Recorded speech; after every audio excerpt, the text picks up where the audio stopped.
This is For Maine with Love, an Allagash Brewing podcast where we talk about beer, our community here in Maine, and things that generally make us happy.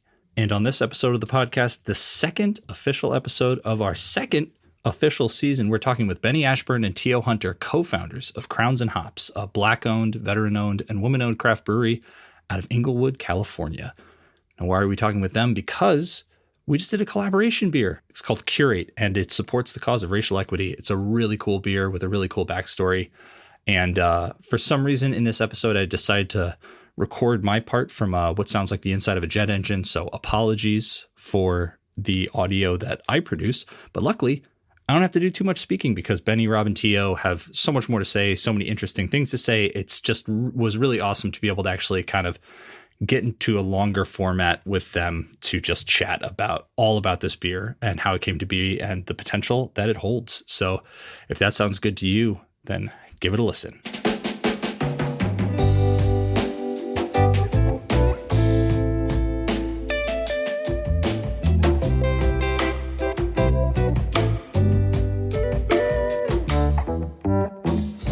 And now we're officially live. Very exciting. Well, then I'm going to officially open a can of Curate. Oh, man, it's 9 a.m, bro. Yeah, we cannot drink just yet. For you, maybe. It's 12. It's lunchtime for us, so. Yeah.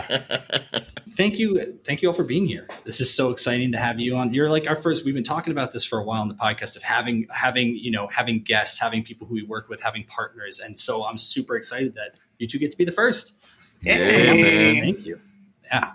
So the way we normally start it is actually with a question that has nothing to do with what we're going to talk about, and it's a very brief question, but hopefully it's fun. And I'm going to start with Rob because he's kind of done this before.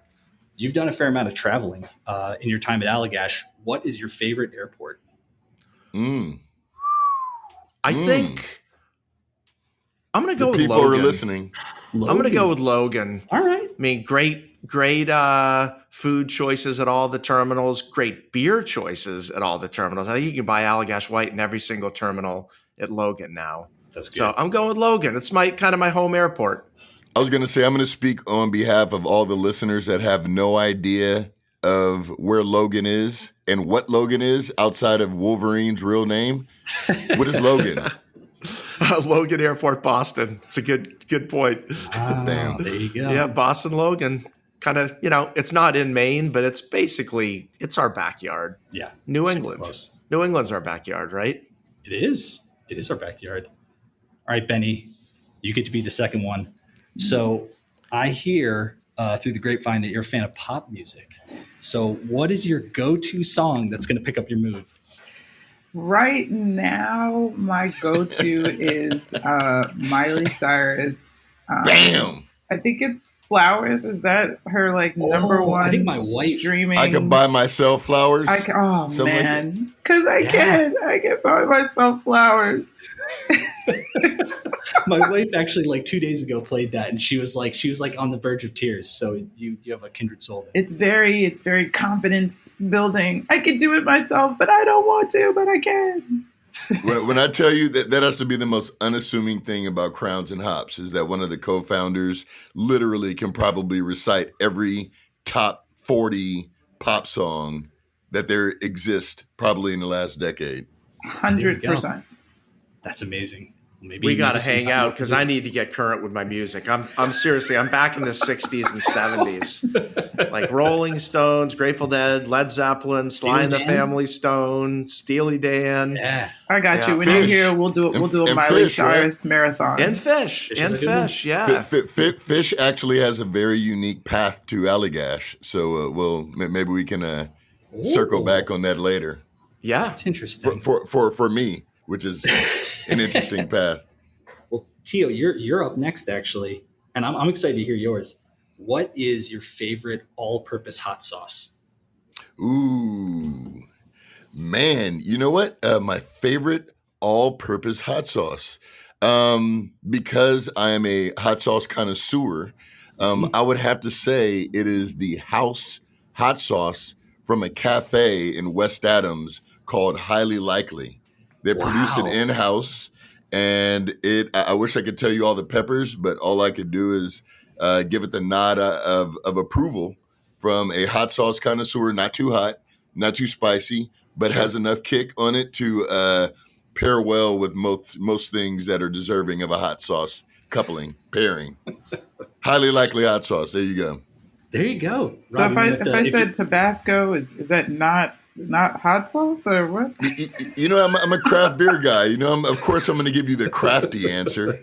It's all Yeah, good. we'll have to check that place out. We were probably right down the road from it. Right down when the we ate road. lunch, right? Right down the road. Last time I was in LA. I would say a close second would be our bookkeeper's homemade hot sauce. Wow.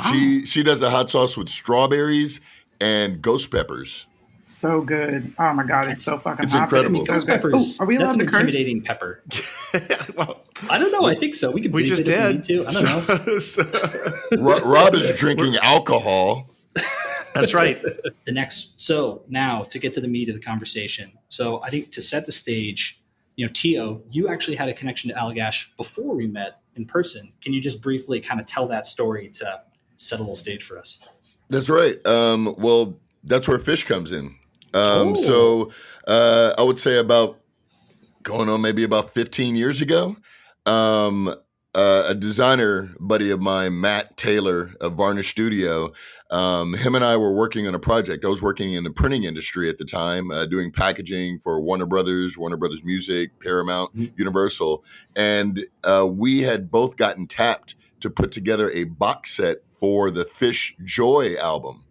And I was known in the industry for doing just far out, you think it, T.O. can produce it. And Matt, on the reciprocal of that, was the one who could design magic. He has Grammys for designing for Red Hot Chili Peppers, My Chemical Romance, incredible designer. So we're working on this project, and ironically, we're working directly with Fish. So no one ever approves a project on the first presentation, ever. Sure. It just never happens. But we present to these guys, no bureaucracy, no red tape, just, show us what you got, and if it's amazing, green light. And they gave us a green light on the first pitch. Of course, Matt and I just felt it was relevant to celebrate with some beer. I told him I'd run to the liquor store and go get a couple of green bottles, and he said, "No, you will not." And he then takes me to a place called Father's Office in Culver City. And he decided he wanted to celebrate with something special. So he asked a bartender to pull out a bottle of Allagash Curio, which I had never heard of in my life. I didn't even know how to pronounce the word on the bottle, let alone identify it as a beer, because it had a cork and a twist off top. I'm like, what? And that was literally one of the first beers that really opened my mind and my palate to what was possible. So Matt Taylor is now the designer of Crowns Hops Brewing Company. He does the majority of our designs. And we have Fish to thank for not only T.O. Getting bit by the craft beer bug, but also getting the first taste of Allagash in my life. Amazing. Yeah, it's funny because Fish, I got a long history with Fish because I went to school in Vermont in the 80s, and that's when they were getting started. And they used to play our dining hall, and just a couple doors over, we have a framed concert, concert poster. It was hand drawn by a student where I went to college. And it was Halloween night. They played our dining hall. I think it was 1987 or 1988. And I used to see them all the time on campus, on other college campuses in Vermont. And I'd go up to Burlington and see them at the front. And so I go a long way back with that band. So that's interesting connections, all kinds of connections. And to bring it even more full circle, Matt Taylor of Varnish Studio is the designer of Curate. The collaboration beer. So it truly is a full circle moment. Yeah, that's so awesome. So let's kind of continue on with that journey. So then, have this experience, many years go by. So then Rob, Beny, and Tio, how did we first get involved working with each other? What was that, when did we first kind of meet each other? Man, the middle of the pandemic, pretty much, right? Was a podcaster in the pandemic. Yeah. And I, Tio and I, were you on that one too, Beny? I don't think so. Might have just been me and Tio. And And but yeah, I mean, I've got my relationship with LA goes a long way back. My mom grew up in LA. My grandparents, lived out there, so I visited all. My cousins were out there, so I visited all the time when I was a kid. And we've been selling Allagash in the LA market for at least 15 years, and I love it out there. So I'm out there all the time. Mhm. And I was basically like, Tia, let's get together for a beer, because when this pandemic ends, I'm going to start with my regular cadence of LA trips, mostly during the winter when I'm trying to escape from the tough Maine weather. But I was like, yeah, let's grab a beer next time I'm out there. The funny thing about it is, like, we're in LA, so rarely do we geek out on talent, but what we do geek out is on people in our profession, people Sure. in the culinary arts, because as you all know, like, you put your heart out, you put yourself out, not only with the things that you say on social media, but the liquid that you put out as well. You're putting yourself out there. So, for Rob to connect with us, based off of what Beny and I are doing with A Trill and racial equity and craft beer, like, talk about a geek out moment. I mean, I called Matt, I called Beny. I'm like, I you will remember never that. believe. I remember him like, oh my God, you know who I met? just And said- then, it was like so exciting. I mean, for me, this story starts years ago, and I was a little later to the Allagash party, but I remember those moments when Tio first connected and was like, yo, and it's crazy because that was the first beer that I had. And then I talked to Rob, and it was so exciting. So, I'm a student of this, and I think I've been watching and learning and getting excited every time Tio gets excited. And then to come how many years later, and now we're brewing a beer together, joining first forces to make real change is really exciting. And it says a lot to how important and how collaborative the craft beer industry is. So Totally. So I think the next step is kind of the Barrel and Flow Fest. Like, that kind of kicked off this particular collaboration. Can you kind of talk about how that came to be, and maybe a little bit about the fest itself? yeah, I mean, well, Yeah. shout out to Barrel and Flow, shout out to Fresh Fest, the original, for one, even creating a space where you put Black breweries together with some of these more established beer brands, right? I mean, I think it starts there with just collaboration. A lot of these smaller breweries don't really have the opportunity to brew beer on a larger scale. A lot of them are contract brewing or doing home brewing. So this festival was one of the first opportunities for a large number of the Black-owned breweries to come and, be able to pour their beer together. And I think that's how we connected. In year 3, I mean, what is this, year 3 of the festival? I think, I don't know. Either way, right. Yeah. we finally connected, and here we are today with Allagash. And Tio can tell you more, though.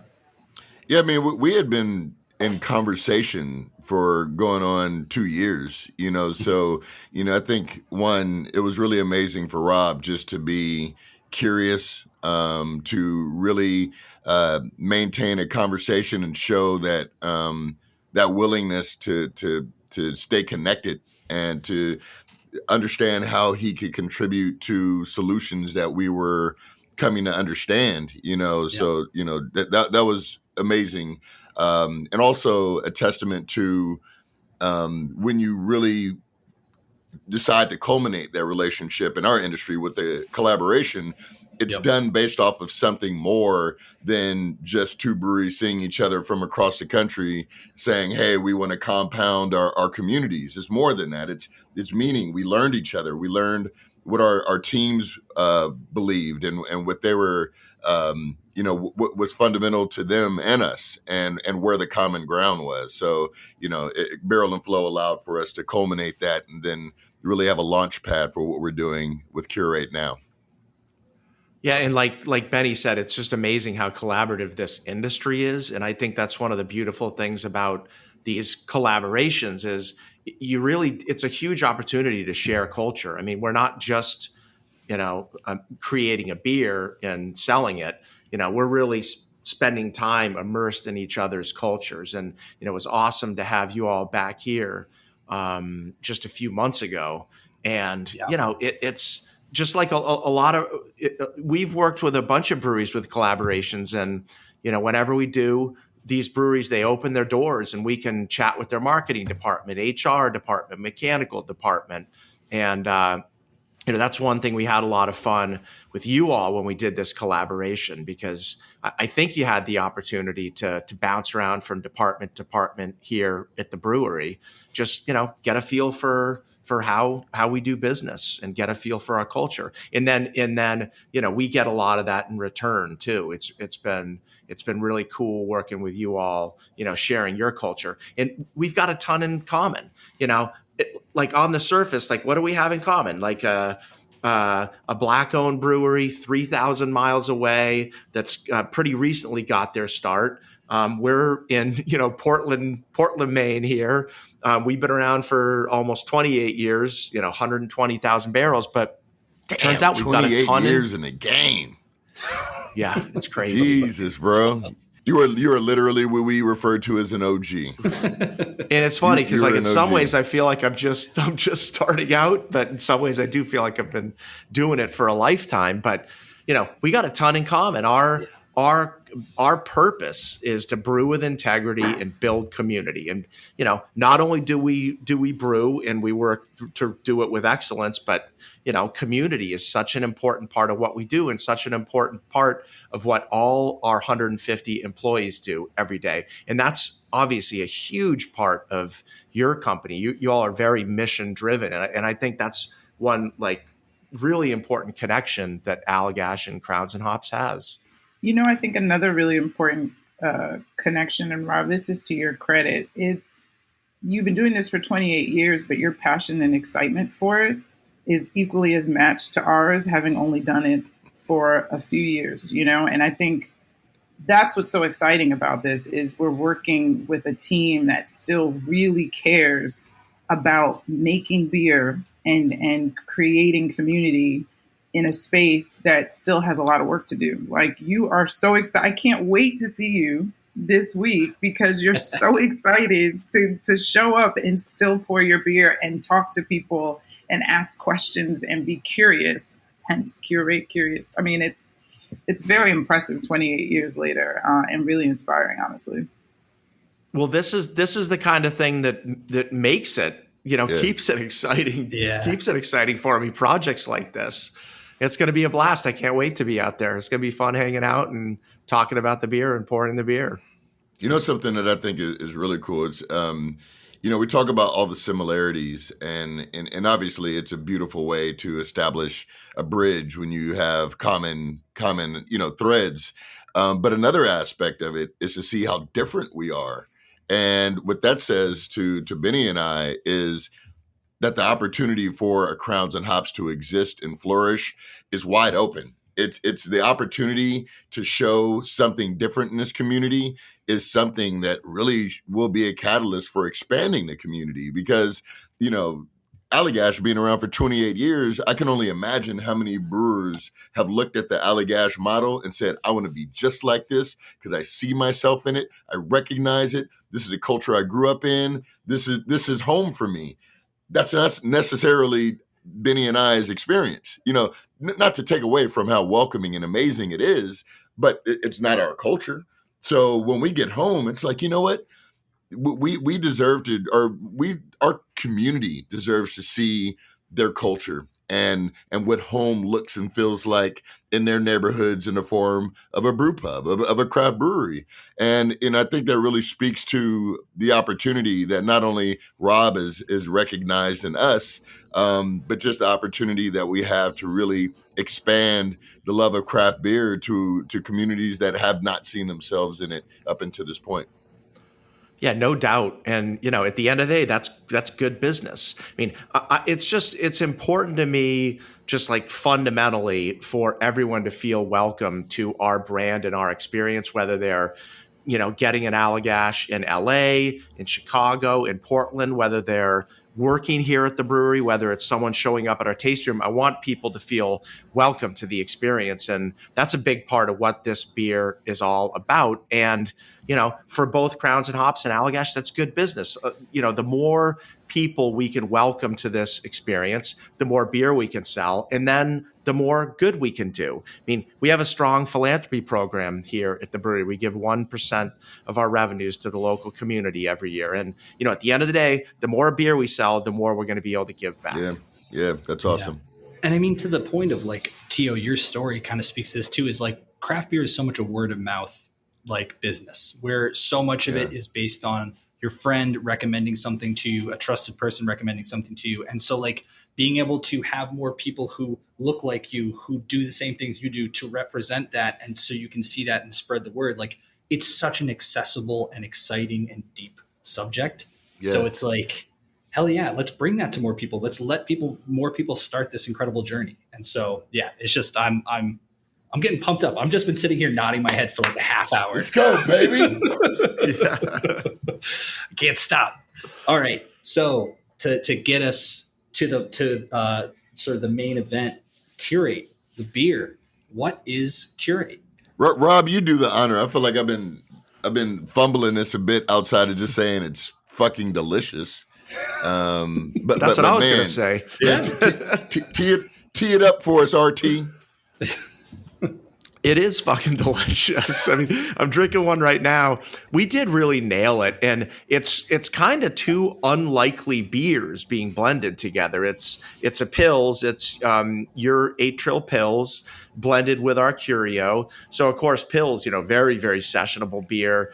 And your all's Pils got a really nice hop character to it. Curio, it's a 10% barrel aged beer. It's got a lot of sweetness, doesn't have a whole lot of hop character to it.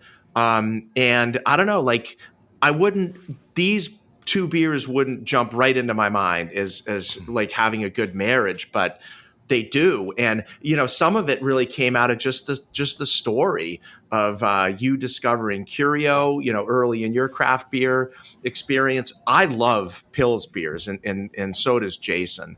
And, I'd had your 8 Trill Pils, and I think you all might have even thrown that out as a suggestion.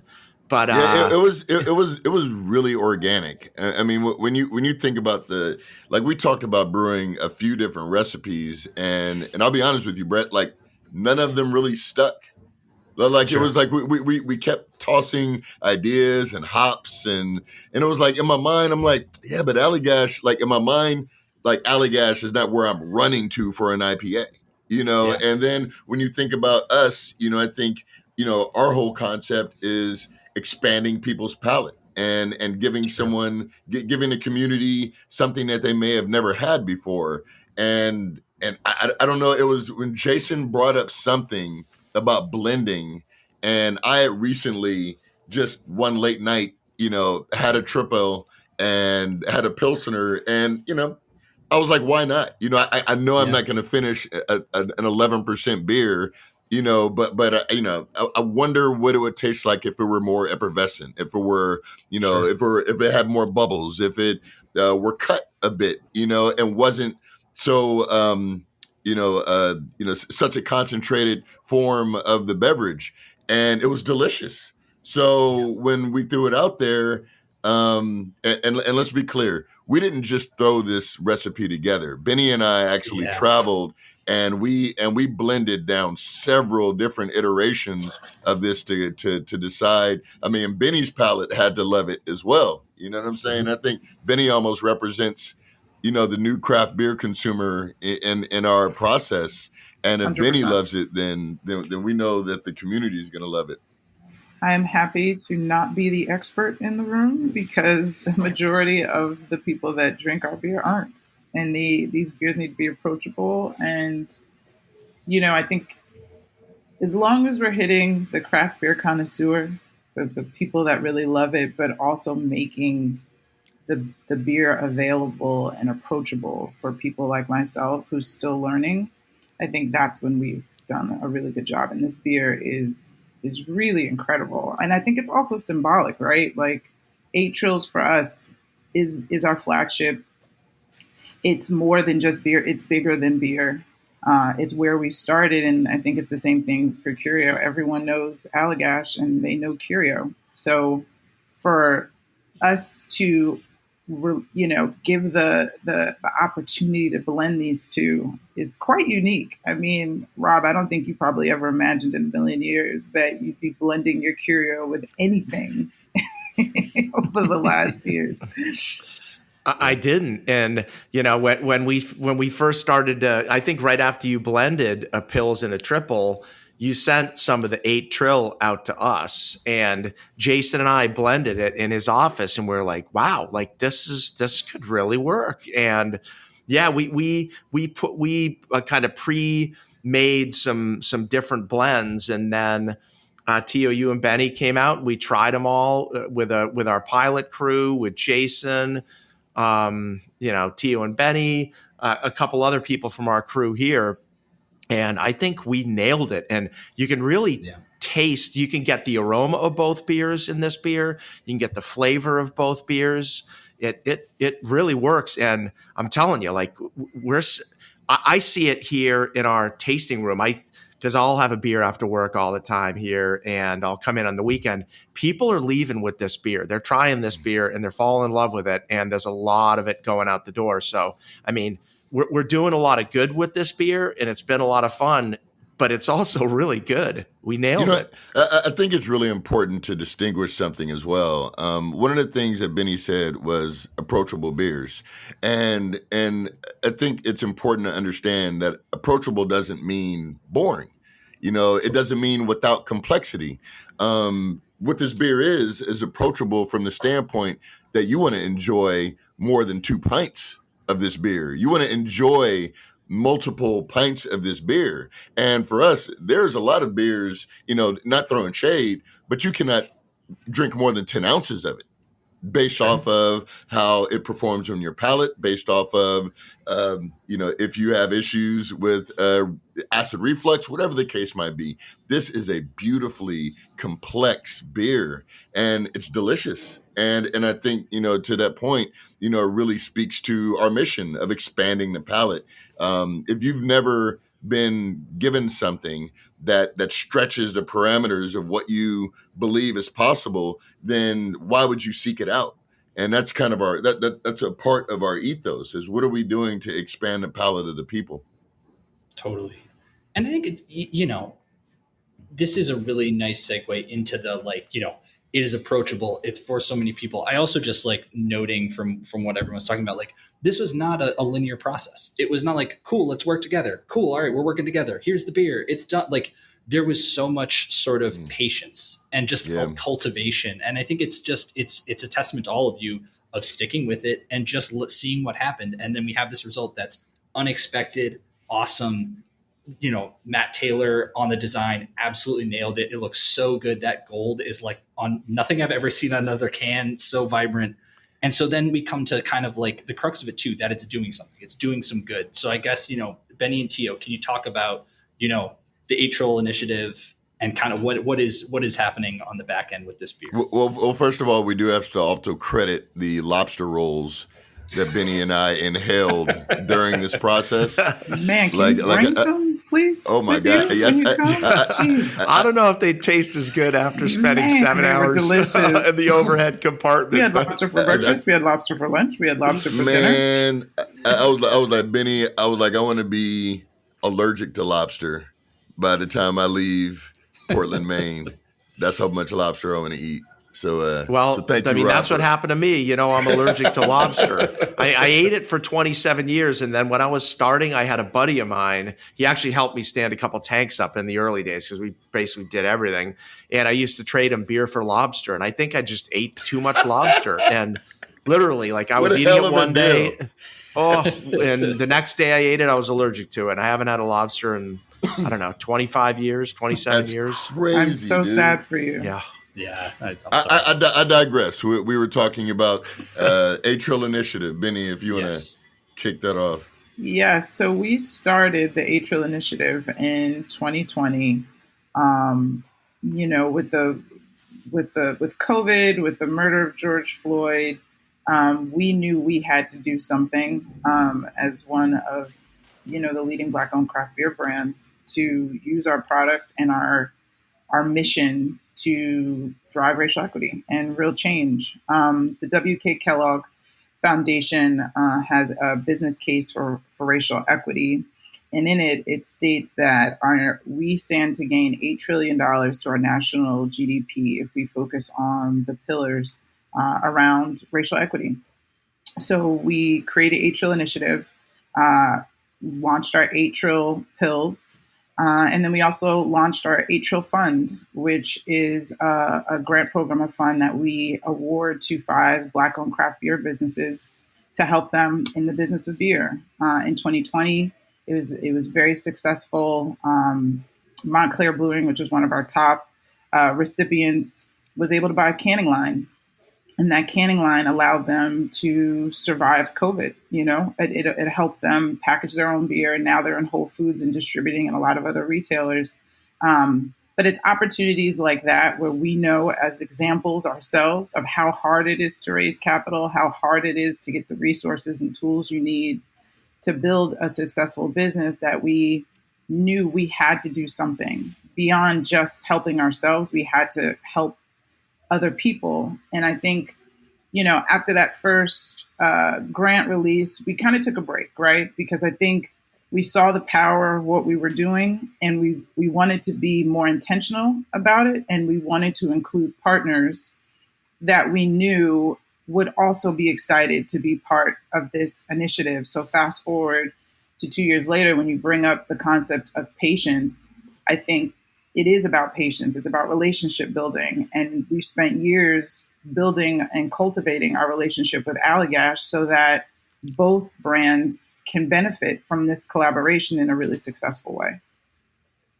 Yeah, I think we also wanted to figure out ways for other people in the brewing industry, regardless of size, for other people that were outside the brewing industry who cared to ladder into something that was focused on a national goal, which is obtaining racial equity, which means to diminish the disparities in communities that allow for people to reach their maximum potential. And if there are barriers and blocks to that potential and that achieving that potential, then we should work collectively to diminish those things. And we created a program called the 8 Trillion Allies program. This again was through various conversations that we had throughout the brewing industry with professionals who wanted to understand, okay, if we do something, how do we understand the impact? How do we understand the success rate? You know, because after all, this is about business. And collectively with Allagash, we were able to culminate that into a program called the 8 Trillion Allies program, which allows for us to brew a beer under that banner. A portion or all of those proceeds going to the 8 Trill Pill Fund, and or someone can simply just be a contributor to be an ally in the 8 Trillion Ally program. And that could be anybody from a Nike to an Allagash brewing company to a larger brewing company. But if they see the goal and they see the impact, then we should create something that can build year over year, and for us to create metrics that can be measured, so we actually understand what the impact is. Totally. The goal of the 8 Trill initiative is to accomplish 13% Black-owned brewing companies in this country, and 13% is representative of the amount of Black people in America. So we feel like that's a goal. It's a huge goal, but it's a goal, and it's something.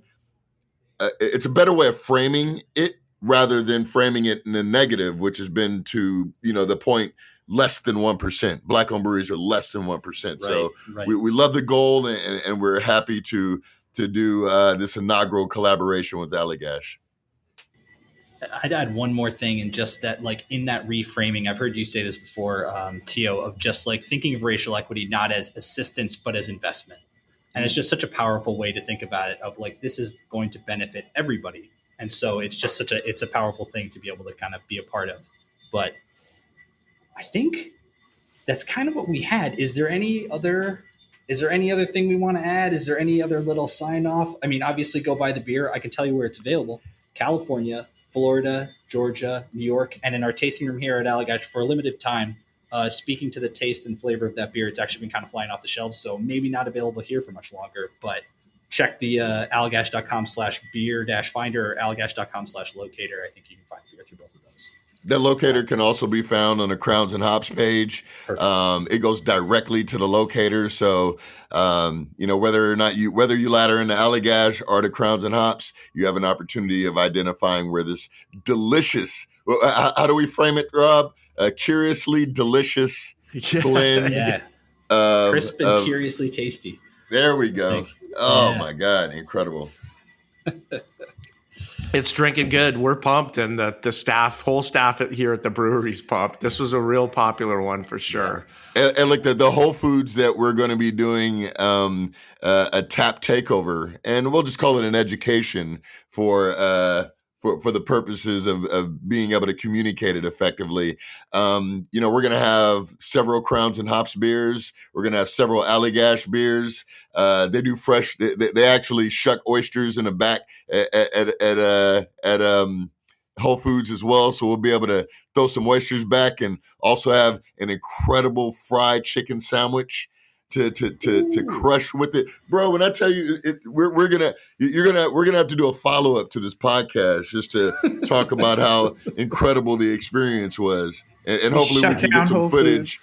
Yeah, we can get some footage of Rob dancing to the DJ we have coming through. Perfect. Which Whole Foods is it? The Whole Foods in Culver City. And this particular location is kind of like the central point between Jefferson Park, Leimert Park, Culver City. So you get all the really, cool, new, hip craft beer drinkers, shopping on get their groceries and then going over to the bar and having a drink. So this is gonna be a lot of fun. And it's about 2 miles south of Father's office. Yeah. So maybe we should get a beer. I'm going to be torn though. We should either go to Father's office or the Cozy. Oh, you already know the Cozy's getting checked, bro. Yeah. T.O. and Rob hanging out at the Cozy Inn. There you go. More to come. Sign me up. Oh man.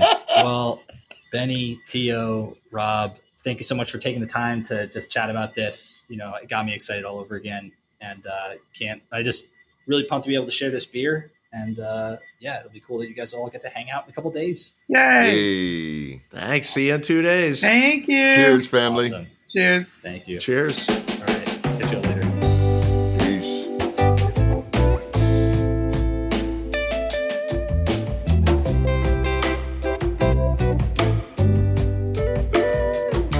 This has been an Allagash Brewing production. If you have something you'd like us to talk about on the show, send us a message at podcast@allagash.com.